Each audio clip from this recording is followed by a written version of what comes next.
বন্ধুসকল আজি আপোনাৰ লগত দেখাবলৈ যাই আছো দৰং জিলাৰ ভিতৰত এটা ডাঙৰ পুখুৰী আৰু সেই পুখুৰীটো হৈছে এটা ইতিহাসজনিত পুখুৰী আৰু সেই পুখুৰীটো আপোনালোকক দেখাবলৈ যাম আপোনালোকৰ ভিডিঅ'টো চাই থাকক বন্ধুসকল সকলোকে নমস্কাৰ welcome back to my YouTube channel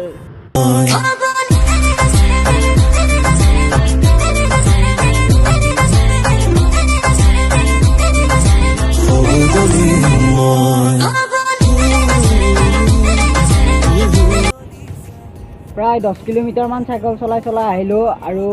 বহুত ভাগৰ লাগিছে সেইকাৰণে গাছ এডালৰ তলত ৰৈ দিলোঁ অলপ আৰু আপোনালোকক কৈছিলোঁ যে ইতিহাসজনিত এটা পুখুৰীলৈ আহিছোঁ আৰু সেই পুখুৰীটো হৈছে লখিমপুৰ পুখুৰী আৰু প্ৰায় 1 কিলোমিটাৰমান যাব আছে গ'লে লখিমপুৰ পুখুৰী পাই যাম আৰু শ্ৰী শ্ৰী কামাখ্যা মঠ দেৱালয়ৰ লগত লখিমপুৰ পুখুৰীৰ কি সম্পৰ্ক আছে আপোনালোকক দেখাবলৈ চেষ্টা কৰিম ভিডিঅ'টো চাই থাকক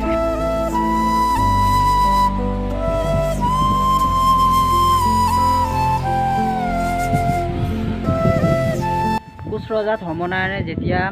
এই লখিমপুৰ ঠাইখিনিত ভ্ৰমণ কৰিব আহিছিল তেতিয়া তেওঁ হাতীৰ পিঠিত উঠি আহিছিল আৰু এই ঠাইখিনিতে তেখেতৰ হাতীটো মানে আগবাঢ়ি যোৱা নাছিল আৰু তেখেতে বহুত সময় চেষ্টা কৰিলে কিন্তু তেওঁ হাতীটো আগবাঢ়ি যোৱা নাছিল আগবাঢ়ি নোযোৱাৰ কাৰণে তেখেতে হাতীৰ পৰা নুমি এই ঠাইখিনি অনুসন্ধান কৰিলে আৰু অনুসন্ধান কৰাৰ পিছত তেখেতে এটা কামাখ্যা পীঠ পালে আৰু কামাখ্যা পীঠটো কিছুমান জ্যোতিষী মাতি আনি মানে পুৰোহিত মাতি আনি তেখেতে চালে আৰু চাই ক'লে যে ইয়াতে এটা মন্দিৰ অতি সোনকালে বনোৱা হ'ব আৰু সেই প্ৰতিশ্ৰুতিৰে এই মন্দিৰটো তেখেতে বনাইছিল তেখেতে মন্দিৰটো বনোৱা হ'ল আৰু তেখেতক এজন পুৰোহিতৰো প্ৰয়োজন হ'ল কাৰণ মন্দিৰটো চাবলৈ এজন পুৰোহিতৰ প্ৰয়োজন আৰু এজন পুৰোহিত তেখেতে আনিছিল সেই পুৰোহিতজনৰ নাম আছিল লক্ষ্মীনাথ আছিল পুৰোহিতজনৰ নাম আৰু সেই সময়ত পুৰোহিতজনৰো পানীৰ প্ৰয়োজন আছিল আৰু মন্দিৰৰ কাৰণেও পানীৰ প্ৰয়োজন আছিল আৰু এই ঠাইখিনিৰ মানুহৰ সেই দিনত পানীৰ নাটনি আছিল সেইবাবে তেখেতে এই লখিমপুৰ পুখুৰীটো খন্দাইছিল আৰু এইটোৱে মন্দিৰটো আপোনালোকে চাই লওক বৰ্তমান এই মন্দিৰটো ধুনীয়াকৈ সাজিছে আৰু এই মন্দিৰটোৰ পৰা এতিয়া যাওঁ আৰু এতিয়া আপোনালোকক দেখুৱাম লখিমপুৰ পুখুৰীটো আপোনালোকে ভিডিঅ'টো চাই থাকক এতিয়া আমি আহি আছোঁ লখিমপুৰ পুখুৰী দেখুৱাবলৈ আপোনালোকক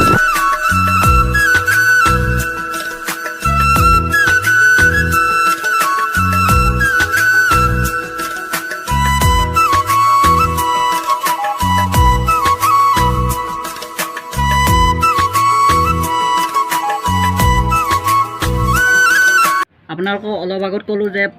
কোচ ৰজা ধৰ্মনাৰায়ণে এটা পুখুৰী খুন্দিছিল আৰু সেইটো পুখুৰী হৈছে এই পুখুৰীটোৱে হৈছে লখিমপুৰ পুখুৰী তেখেতে নাম থৈছিল লখিমপুৰ পুখুৰী এই কাৰণ ঠাইখিনিৰ নামে লখিমপুৰ সেইকাৰণে পুখুৰীটোৰ নাম লখিমপুৰ পুখুৰী হ'ল আৰু ৰাইজৰ সুবিধাৰ অৰ্থে আৰু মন্দিৰৰ সুবিধাৰ অৰ্থে এই পুখুৰীটো তেখেতে খুন্দিছিল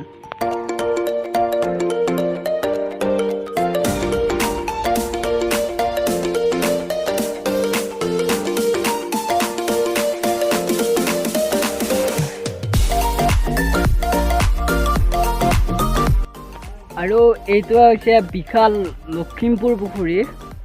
আৰু ইয়াতে বহুত ডাঙৰ ডাঙৰ মাছো আছে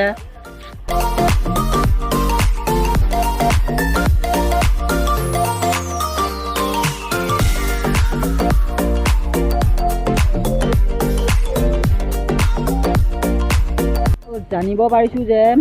এই পুখুৰীটো পানীৰ মানে কোনো দিনে নুশুকায় মানে যিমান পানী আছে সিমান পানীয়ে থাকে তাৰমানে কোনো দিনে পানী নুশুকায় আৰু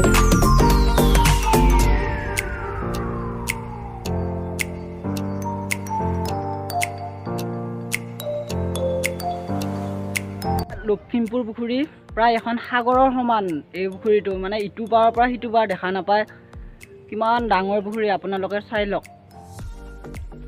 আৰু এই লখিমপুৰ পুখুৰীটো হৈছে দৰং জিলাৰ ভিতৰত ডাঙৰ পুখুৰী মানে আৰু এনেকুৱা ডাঙৰ পুখুৰী ক'তো নাই আৰু এটা বুঢ়ীনগৰ পুখুৰী আছে বুঢ়ীনগৰ পুখুৰীটো আপোনালোকক কেতিয়াবা পাৰিলে বাৰু দেখুৱাম বুঢ়ীনগৰ পুখুৰীটো এইটো পুখুৰীতকৈ অলপ সৰু হয় মানে দৰং জিলাৰ ভিতৰত এইটোৱে ডাঙৰ পুখুৰী হয় লখিমপুৰ পুখুৰীটোৱে ডাঙৰ পুখুৰী হয় আৰু ইয়াৰ পাৰে পাৰে অলপ ফুৰি আছোঁ মানে ধুনীয়া লাগিছে আৰু আহি ইফালে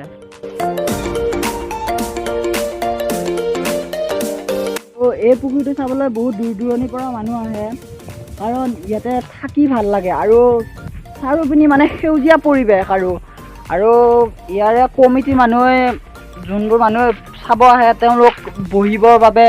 কিছুমান সঁজুলিও বনাই দিছে পুখুৰীৰ পাৰে পাৰে, আৰু তেওঁলোকে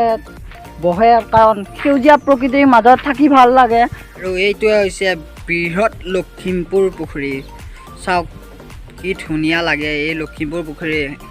মানে এখন সৰু সুৰা সাগৰৰ নিচিনা।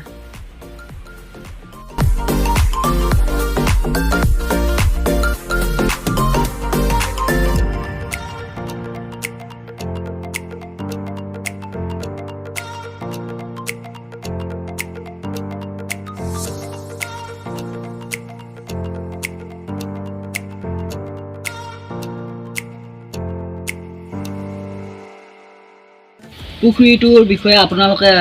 ভালদৰে জানে, মোক কমেণ্ট কৰি জনাবচোন। মই আপোনালোকক অলপ থুলমূলকৈ ক'লোঁ, মই ইমান নাজানো, ময়ো